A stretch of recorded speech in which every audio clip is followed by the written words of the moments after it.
In a small town like Hartville, regulars meet every day at Burger King for coffee. That's where police took a gamble on an undercover cop. They hoped she would be the key to cracking the case. But first, another break for police. From Stark County to the Tennessee River, police and sheriff's deputies across 2 states continue to search for Bobby Snider. Then a cadaver dog search of their house in Hartville changes everything for her husband, Phil. He's looking at a red bin.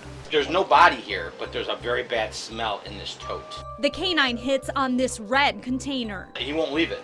He came back to it three times. Police find what looks like blood inside of it. Plastic bags with possible blood and the front of a sweatshirt cut out with Hartville, Ohio on it. They send the evidence to the BCI lab.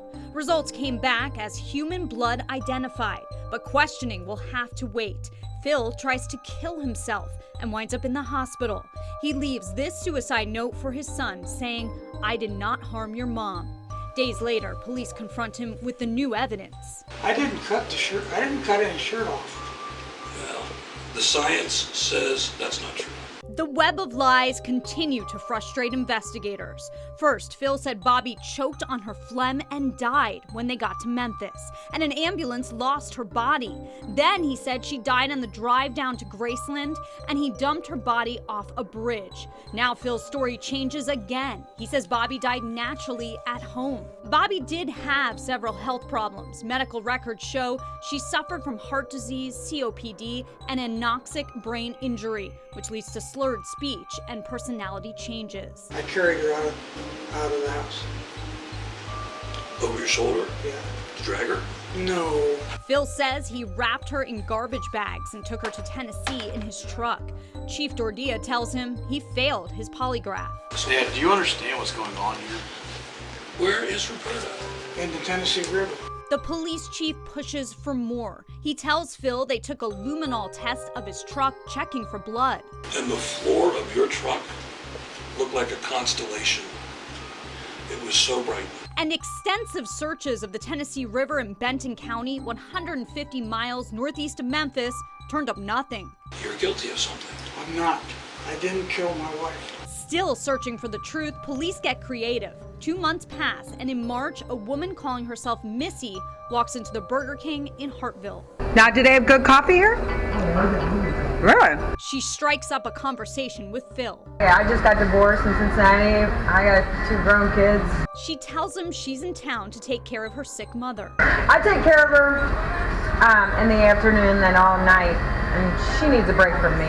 Missy is working undercover for Hartville police, recording everything on a hidden camera. She starts showing up at Burger King at 6 a.m. when Phil and his friends meet for coffee every day. We have assigned seats here. You do, don't you? She meets a woman named Fran, who gives her a warning. Don't get friendly with him. Oh, really? With that guy there? He's the one his wife's missing. Somebody was telling me about that. That's him. They can't find the body, so they can't charge him. Do you think he did it? He said he did, and then he's not well in the head. They become friends and sit together at Burger King every morning. Phil joins in the conversation sometimes. Missy says she's thinking about moving some of her things from Cincinnati. Phil wants to help. You can drive for an hour, I'll drive for an hour, we'll switch over. Okay. They talk more and more, and on April 14th, Missy buys Phil donuts for his birthday. She texts him, telling him where to pick them up. He calls her later, leaving this voicemail. Would you like me to bring you a cup of coffee? It's about 7 o'clock. Are you coming to Hartville? 2 days later, when Missy sees Phil at Burger King, he's not wearing his wedding band. So, Phil, what'd you think of the donuts? Oh, very, very good. Were they good? They meet at a Wendy's in Akron next. Phil says they shouldn't meet in Hartville anymore. He worries police will question her.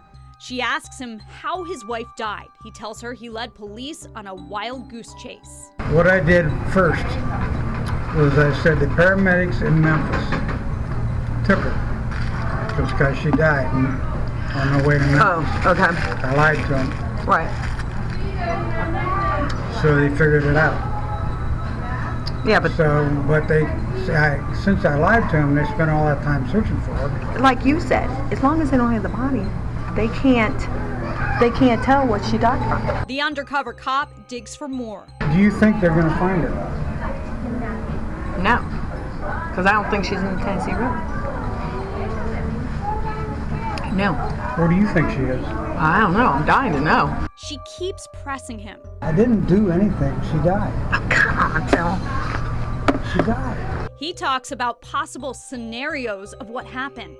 So what do you think? I hit her in the head with a hammer and killed her? I could if I got mad enough. But I didn't do that. Phil starts talking about a guy who picks up trash from fast food places. So what do you do with that trash? Yeah. He said, take it to the dump. Oh, you put her in the dumpster. That's a scenario. I know, but okay. Oh, then she's buried 10 feet deep in garbage now. They won't find her. She's getting closer to the truth, but how long can she keep her cover? And will Phil's scenarios ever turn into the truth? That's on the next episode of To Catch a Killer.